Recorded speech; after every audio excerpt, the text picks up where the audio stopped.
پھر کہنے لگا، اچھا اگر یہ بات ہے تو پھر آج وہ نہیں یا ہم نہیں، یہ فیصلہ ہو کر رہے گا۔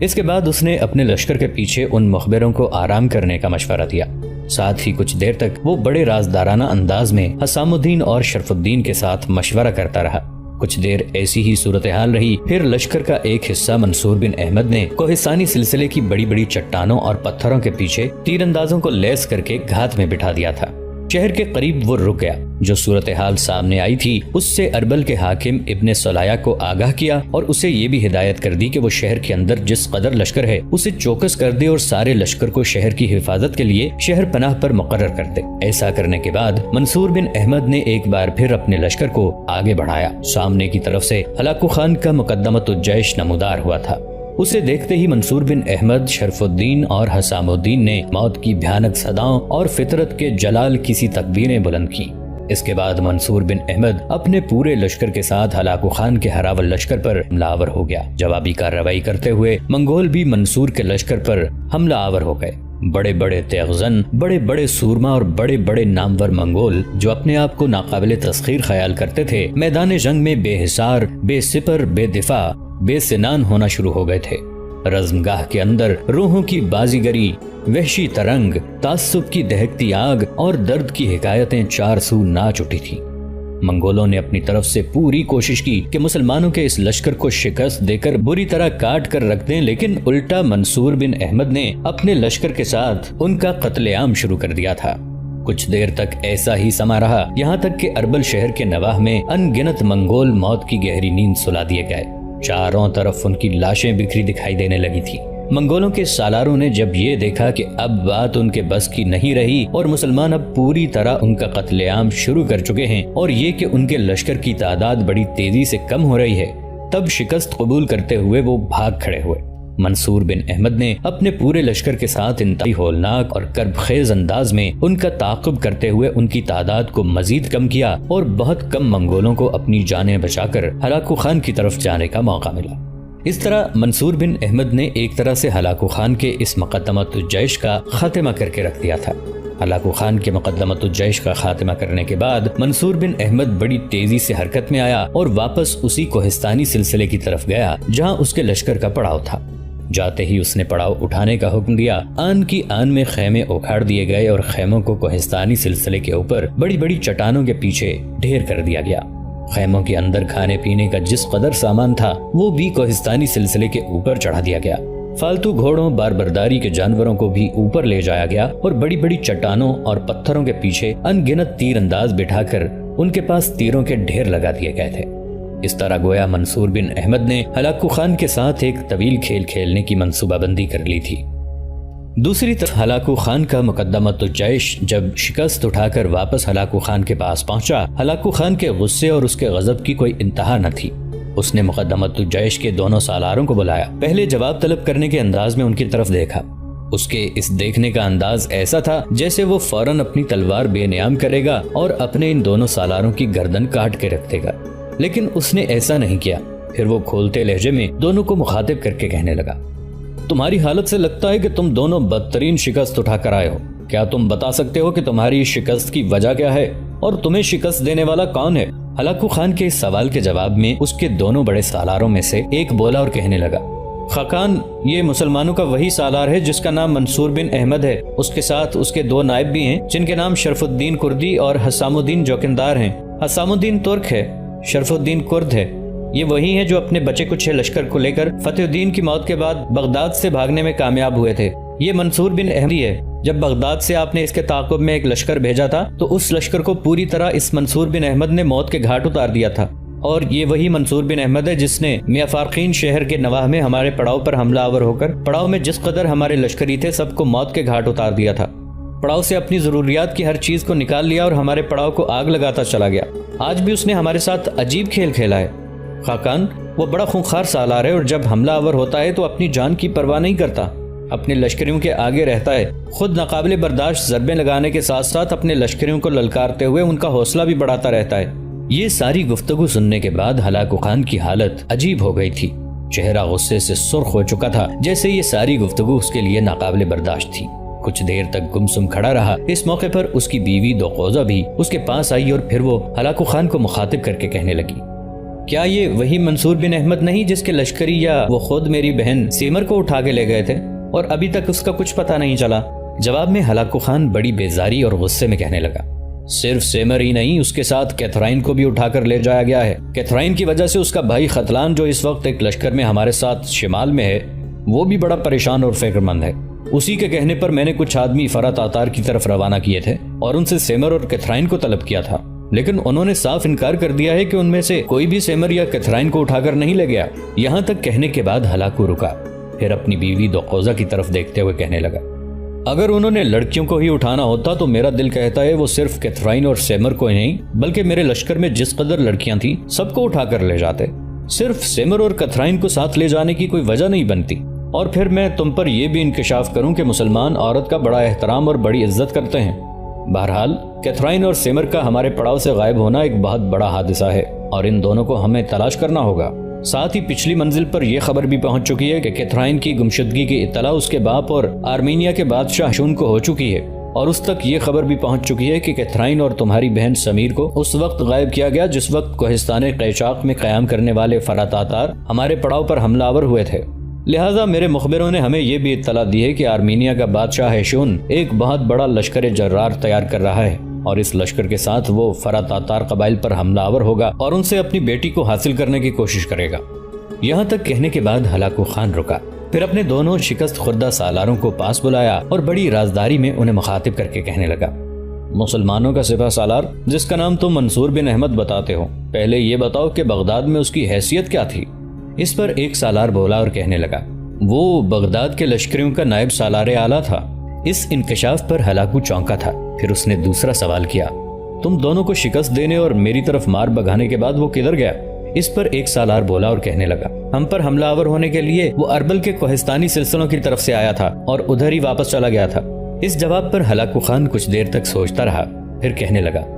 اچھا پیش قدمی شروع کرتے ہیں، پہلے اربل شہر کے نواح میں جا کر پڑاؤ کرتے ہیں، پھر میں مسلمانوں کے سالار کا بندوبست کرتا ہوں جو اب تک ہمارے لشکریوں کو ناقابل تلافی نقصان پہنچا چکا ہے۔ دوسری طرف منصور بن احمد، شرف الدین اور حسام الدین کو بھی ہلاکو خان کی پیش قدمی کی اطلاع تھی، لہٰذا کوہستانی سلسلے کی ایک چٹان پر وہ تینوں اپنے کچھ سالاروں کے ساتھ بیٹھ گئے۔ پھر منصور بن احمد سب کو مخاطب کر کے کہنے لگا، میرے عزیز بھائیو، دیکھو میں نے ارادہ کر لیا ہے کہ ہلاکو کو اربل شہر فتح نہیں کرنے دوں گا۔ یہ پیغام میں اربل کے حکمران کو بھی پہنچا چکا ہوں اور اربل کا حکمران ابن صلاح پوری طرح ہمارے ساتھ تعاون کر رہا ہے۔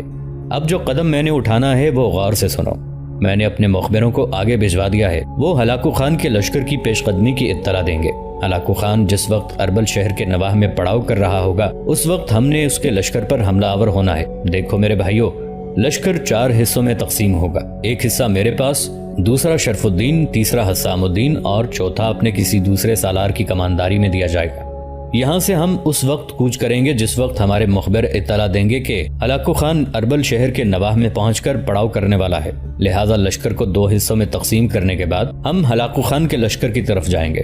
اگر ہلاکو خان شہر کے شمال میں پڑاؤ کرتا ہے تو ہم شہر کے جنوب کی طرف چکر کاٹتے ہوئے اس کی طرف جائیں گے، اور اگر ہلاکو خان شہر کی جنوبی سمت میں اپنے لشکر کے ساتھ پڑاؤ کرتا ہے تو پھر ہم شمال کی طرف سے چکر کاٹ کر اس کی طرف جائیں گے۔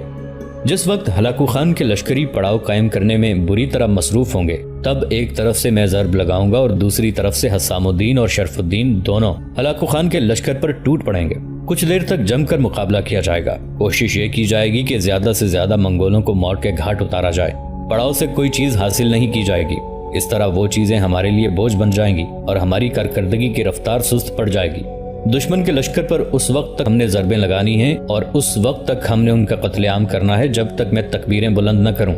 جو ہی میری طرف سے تکبیریں بلند ہوں گی، شرف الدین اور حسام الدین کے پاس جو لشکر ہوگا وہ فوراً 2 حصوں میں تقسیم ہو کر ایک سمت سے بھاگ نکلے گا۔ ایک حصہ جو شرف الدین کے پاس ہوگا وہ سیدھا اپنے کوہستانی سلسلے کی طرف بھاگے گا، اور جو لشکر حسام الدین کی کمانداری میں ہوگا وہ پڑاؤ سے ذرا پیچھے ہٹ کر شرف الدین کے ساتھ ساتھ آگے بڑھے گا۔ ظاہر ہے منگول شرف الدین کا تعاقب کریں گے، اور جب پشت کی جانب سے منگول شرف الدین کا تعاقب کرتے ہوئے نزدیک پہنچ جائیں اور حملہ آور ہونے کی کوشش کریں تب ان کے ایک طرف سے اچانک حسام الدین نمودار ہوگا۔ پہلے منگولوں پر ایسی تیز تیر اندازی کرے گا کہ ان میں سے اکثر کو زخمی کر دے گا، پھر ان پر حملہ آور ہوگا۔ اتنی دیر تک شرف الدین بھی مڑ کر منگولوں پر ٹوٹ پڑے گا اور تعاقب کرنے والے منگولوں کا اس طرح خاتمہ کر دیا جائے گا۔ یہی معاملہ میرے ساتھ بھی دہرایا جائے گا۔ میں اپنے حصے کے لشکر کو 2 حصوں میں تقسیم کروں گا، اور جس طرح شرف الدین سیدھا بھاگے گا میں بھی سیدھا ہی بھاگوں گا، اور میرے ساتھ جو لشکر کا دوسرا حصہ بنے گا وہ حصہ ایک طرف ہو جائے گا تاکہ دشمن کی نگاہ میں نہ رہے، اور جب تعاقب کرنے والے مجھ پر حملہ آور ہوں گے تو وہ بھی حسام الدین کی طرح ایک طرف سے نمودار ہو کر پہلے منگولوں پر تیر اندازی کرے گا، پھر ان پر حملہ آور ہو جائے گا اور میں بھی مڑ کر منگولوں پر ٹوٹ پڑوں گا۔ مجھے امید ہے کہ اس طرح ہم تعاقب کرنے والے سارے منگولوں کو موت کے گھاٹ اتار دیں گے۔ اگر ہم ایسا کرنے میں کامیاب ہو گئے تو یاد رکھنا، اس سے ہم ہلاکو کے لشکر کو بے پناہ نقصان پہنچائیں گے۔ اس کا فائدہ یہ ہوگا کہ ہمارے اس طرح حملہ آور ہونے سے ایک طرح ہلاکو خان پہ ہمارا خوف اور وحشت چھا جائے گی، اور اس کے اربل شہر پر حملہ آور ہونے کی رفتار سست ہو جائے گی، اور اگر اس کے باوجود اس نے اربل شہر پر فتح حاصل کرنے کے لیے بار بار حملہ آور ہونے کی کوشش کی تو ہم بھی اچانک نمودار ہو کر بار بار اس پر حملہ آور ہوں گے اور اس کے لشکر کی تعداد کم کرتے رہیں گے، اور کبھی ایسا بھی موقع آئے گا کہ جب ہلاکو کے لشکر کی تعداد خاصی کم ہو جائے گی تو ہم خم ٹھونک کر ان کے سامنے آئیں گے اور اسے بتائیں گے کہ مسلمان جب انتقام پر اترتے ہیں تو ان کی کیا حالت ہے۔ گو ہلاکو خان اپنے ساتھ اپنا پورا لشکر لے کر نہیں آیا، اس کے ایک بہت بڑے لشکر نے بغداد میں قیام کیا ہوا ہے، اس سے بھی لشکر کا بڑا حصہ میارفقین میں ہے، اور کچھ دوسری جگہوں پر بھی اس نے اپنے محفوظ لشکر رکھے ہوئے ہیں، لیکن وہ جو چاہے کرتا رہے، ہم نے اس پر ضرب لگا کر اسے ہر صورت میں ناقابل تلافی نقصان پہنچانا ہے۔ شرف الدین اور حسام الدین کے علاوہ جس قدر وہاں چھوٹے سالار بیٹھے ہوئے تھے، سب نے منصور بن احمد کی اس تجویز سے اتفاق کیا، لہٰذا اب وہ اپنے مخبروں کی آمد کا انتظار کرنے لگے تھے تاکہ جب وہ یہ اطلاع دیں کہ ہلاکو خان نے اربل شہر کے نواح میں پڑاؤ کرنا شروع کر دیا ہے تب وہ اپنی کارروائی کی ابتدا کریں۔ دوسری طرف ہلاکو سوچ سمجھ کر اور قدم پھونک پھونک کر رکھتا اربل شہر کی طرف بڑھ رہا تھا، اس لیے کہ وہ اپنے مقدمت الجیش کو پہلے ہی گنوا چکا تھا۔ چنانچہ جب وہ اربل شہر کے نواح میں پہنچا اور پڑاؤ کرنا شروع کیا تو اپنے لشکر کے ایک حصے کو اس نے چوکس رکھا تھا۔ دوسری طرف ہلاکو خان کے پہنچنے کی اطلاع مخبروں نے منصور بن احمد کو بھی کر دی تھی، چنانچہ جو لاہ عمل اور منصوبہ بندی اس نے پہلے سے اپنے سالاروں کے ساتھ کی تھی اس کے مطابق عمل کرتے ہوئے وہ حرکت میں آیا، لشکر کو 2 حصوں میں تقسیم کیا، ایک حصہ اس نے اپنے پاس رکھا اور دوسرا شرف الدین اور حسام الدین کی کمانداری میں دیتے ہوئے وہ آگے بڑھا۔ شمال کی طرف سے کعبہ کاٹتے ہوئے منصور بن احمد خود آگے بڑھا، جنوب کی طرف سے شرف الدین اور حسام الدین بڑھے تھے۔ پھر ہلاکو خان نے اپنے جس لشکر کو چوکس رکھا تھا اور چاروں طرف نگاہ رکھنے کے لیے مقرر کیا تھا، بے شک وہ لشکر چوکس تھا لیکن یہاں پڑاؤ کیا جا رہا تھا، حالات نازک ہونے کے باعث مشعلیں روشن کر دی گئی تھی۔ اس کے باوجود ہلاکو خان نے جس لشکر کو چوکس کیا تھا اچانک اس لشکر پر منصور بن احمد حملہ آور ہوا، اس کے ساتھ ہی جنوب کی طرف سے حسام الدین اور شرف الدین نمودار ہوئے، اور وہ دوسرے حصے پر ہستی کی خاک اڑاتے اندھیروں کے سندیسوں کی طرح ٹوٹ پڑے تھے۔ کچھ دیر تک منصور بن احمد، شرف الدین اور حسام الدین ہلاکو کے لشکر کے اس حصے پر حملہ آور ہو کر منگولوں کا قتل عام کرتے رہے۔ جب انہوں نے اندازہ لگایا کہ اب ہلاکو اپنے پورے لشکر کو حرکت میں لانے لگا ہے تب وہ ایک دم پیچھے ہٹے۔ شمال کی طرف سے کعبہ کاٹتے ہوئے منصور نے، جنوب کی طرف سے کعبہ کاٹتے ہوئے شرف الدین اور حسام الدین نے اپنے لشکریوں کے ساتھ بھاگنا شروع کیا۔ ہلاکو نے جلدی میں اپنے لشکر کے 2 حصے مقرر کیے اور ان کے تعاقب میں لگا دیا۔ کچھ دور جا کر شرف الدین اور حسام الدین کے علاوہ منصور بن احمد کے لشکر سے بھی ایک حصہ علیحدہ ہو کر دائیں جانب ہو گیا۔ کچھ دور جا کر جب پشت کی جانب سے ہلاکو خان کے لشکریوں نے حملہ آور ہونے کی کوشش کی تو پھر ایک طوفان اٹھ کھڑا ہوا۔ منصور بن احمد مڑ کر اس لشکر پر حملہ آور ہوا اور اس کے لشکر کا جو حصہ علیحدہ ہو کر دائیں جانب ہوا تھا وہ بھی ان پر ٹوٹ پڑا اور ان کا قتل عام شروع کر دیا۔ بالکل اسی طرح حسام الدین اور شرف الدین کی بھی یہی حالت تھی، ان کے لشکر کا بھی ایک حصہ علیحدہ ہو کر ایک طرف ہو گیا تھا، اور جب پشت کی جانب سے منگول حملہ آور ہونے کے لیے نزدیک پہنچے تب سامنے کی طرف سے شرف الدین اور ایک طرف سے حسام الدین ان پر ٹوٹ پڑا اور ان کا 2 طرفہ قتل عام شروع کر دیا تھا۔